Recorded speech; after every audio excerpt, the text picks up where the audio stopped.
2024 का साल नया मुबारक हो सभी को। इस मुबारकबाद के साथ साथ एनपीसीआई का जो नया अपडेशन है उसके बारे में बात करते हैं। तो शुरू करते हैं। एनपीसीआई का न्यू अपडेट।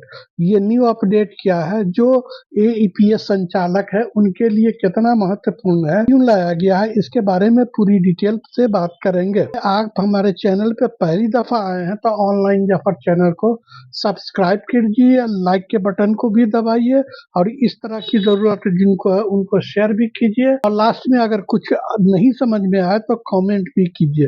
तो चलते शुरू करते हैं। ये नया अपडेट क्या है। अगर आप आधार कार्ड से पैसे विड्रॉल करते हैं किसी भी कस्टमर, और आधार कार्ड से पैसे विड्रॉल करने से पहले आपको क्या करना पड़ेगा। जब आप आधार कार्ड से पैसे विड्रॉल करते हैं तो कोई भी कस्टमर आपके शॉप पे आता है तो उनका फिंगर आप लगा के आप उनका पैसा विड्रॉल करते थे।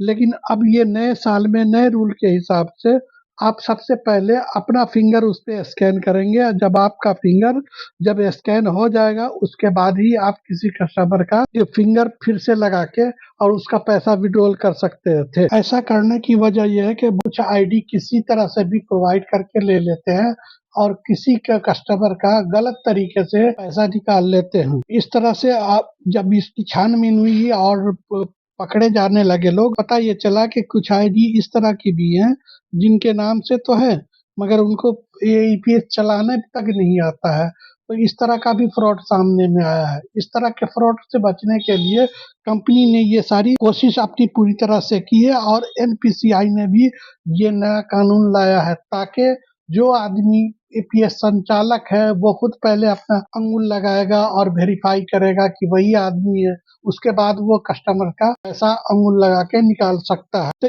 इसलिए ये नया अपडेट आया है। सिर्फ ग्राहकों की रक्षा होगी बल्कि ईपीएस संचालक के लिए भी बेहतर है, दोनों के लिए फायदेमंद है। का यूज आप करें।